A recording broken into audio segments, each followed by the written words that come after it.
ఈ బడ్జెట్లో కూటమి వంకరబుద్ధి బయటపడింది. 25 లక్షల మందికి తాగునీరు అందించి 4.5 లక్షల ఎకరాలకు సాగునీరు అందించే ముఖ్యమైన వెలిగొండకు 359 కోట్లు మాత్రమే కేటాయించారు.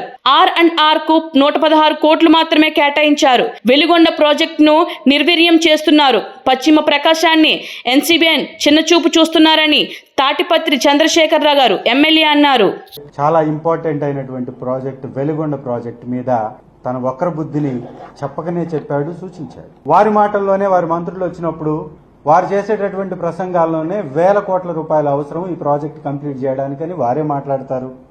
2 టెన్నెల్స్ కంప్లీట్ అయిపోయినా కూడా చిన్న చిన్న వర్క్లకి దాదాపు 9 నెలల నుంచి ₹1 కూడా కేటాయించకుండా R&R ప్యాకేజ్కి ఏ రూపాయిని కూడా వారు ఖర్చు చేయకుండా ఈ రాష్ట్రంలో ఒక దగా ప్రభుత్వాన్ని నడిపిస్తూ వెలుగొండ ప్రాజెక్టుని నిర్వీర్యం చేసేటటువంటి ప్రయత్నం ఏ విధంగా చేస్తున్నారో ఇవాళ వారు ఇచ్చినటువంటి బడ్జెట్లో కూడా వారు కేటాయింపులు ఏ విధంగా చేశారో ఒకసారి కానీ చూస్తే ఈ రాష్ట్ర ప్రజలందరికీ కూడా అర్థమవుతుంది.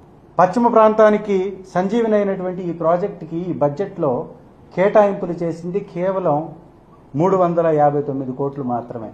9 నెలలు కంప్లీట్ అయిపోయింది. మరో సంవత్సరానికి బడ్జెట్ ఇచ్చేశారంటే ఈ 2 సంవత్సరాలకు సంబంధించి 359 కోట్లు మాత్రమే ఖర్చు చేస్తే ఈ ప్రాజెక్ట్ కంప్లీట్ అవుతుందా? R&R ప్యాకేజ్కి దాదాపు 1000 కోట్లు ఖర్చు పెట్టాల్సి ఉంటే వీరు కేటాయించింది R&R ప్యాకేజ్కి 116 కోట్లు. ఈ 116 కోట్లతోటి ఎంతమందిని మీరు నిరాశ్రయులైనటువంటి వారికి ఈ చెల్లింపులు చేయగలుగుతారు? అంటే వెలుగొండ ప్రాజెక్ట్ అంటే మీకు ఇంత అశ్రద్ధ ఎందుకు? పశ్చిమ ప్రాంత ప్రకాశంలో ఉన్నటువంటి ఈ మండలాలంటే మీకు ఎందుకు ఇంత చిన్న చూపు? వ్యవసాయాన్ని ఆధారపడి వ్యవసాయాన్నే నమ్ముకొని బతికేటటువంటి రైతులంటే మీకు ఎందుకు ఇంత చిన్న చూపు? ఈ యొక్క పశ్చిమ ప్రకాశంలో ఉన్నటువంటి నియోజకవర్గాల్లో వైఎస్ఆర్ కాంగ్రెస్ పార్టీకి బలమైనటువంటి ఓటింగ్ ఉండటమే మీ కడుపు మంటకి కారణమా? మీరు చెప్పినటువంటి మాటలకి సిద్ధాంతాలకి విలువలు లేవా? అంటే ఈ వెలుగొండ ప్రాజెక్టు అవసరం లేదా? నిజంగా ఇలాంటి దౌర్భాగ్య పరిస్థితి ఎందుకు వస్తుంది? ఈ చంద్రబాబు నాయుడు గారి ఈ ఆలోచన విధానాలు ఎందుకు మారట్లేదు?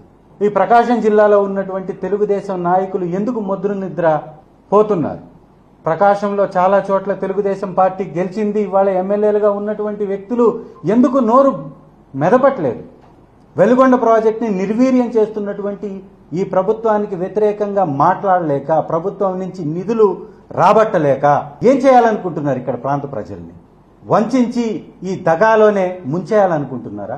నిజంగా ఇది ప్రతి ఒక్కరూ ఆలోచించాలి.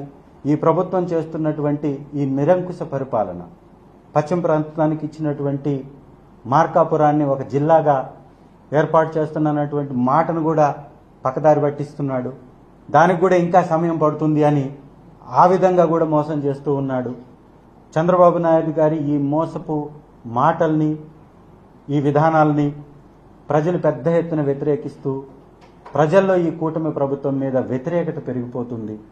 ఈ వ్యతిరేకత నుంచి తప్పించుకోవటానికి కేసుల రూపంలో ఒక్కొక్కరిని ఒక్కొక్క నెల అరెస్టులు చేసి ఆ అరెస్టుల పర్వంలోనే కాలయాపన చేస్తూ ఇవాళ ఈ బడ్జెట్లో కూడా ఈ చేసినటువంటి ఈ నామమాత్రపు కేటాయింపుల వలన వెలుగొండ ప్రాజెక్టు మరోసారి దగాకి గురవుతుంది అనేది మాత్రం స్పష్టంగా కనపడుతుంది.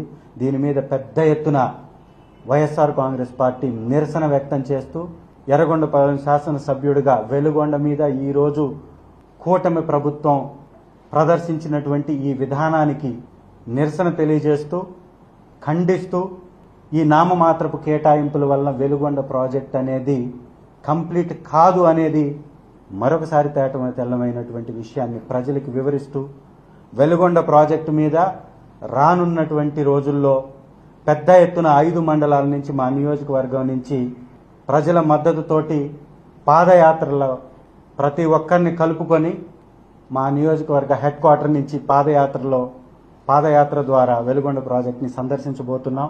దీని మీద ఈ కూటమి తీసుకుంటున్నటువంటి ఈ తప్పుడు విధానాలని ఎండగట్టబోతున్నాం. కాబట్టి ప్రతి ఒక్కరు కూడా పశ్చిమ ప్రాంత ప్రజలు గమనించండి. కూటమి నేతలు మొద్దు నిద్రని వేడండి. ప్రకాశం నేతలు ఈ దగాకోరు రాజకీయాన్ని ఆపివేయండి.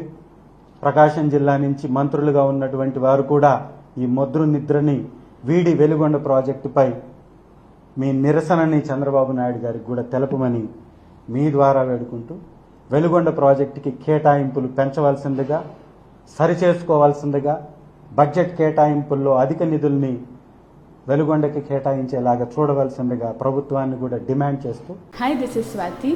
లైక్ చేయండి, షేర్ చేయండి, కమెంట్ చేయండి అండ్ సబ్స్క్రైబ్ చేయండి GRTV. Hi, this is Monica. Please like, share and subscribe GRTV.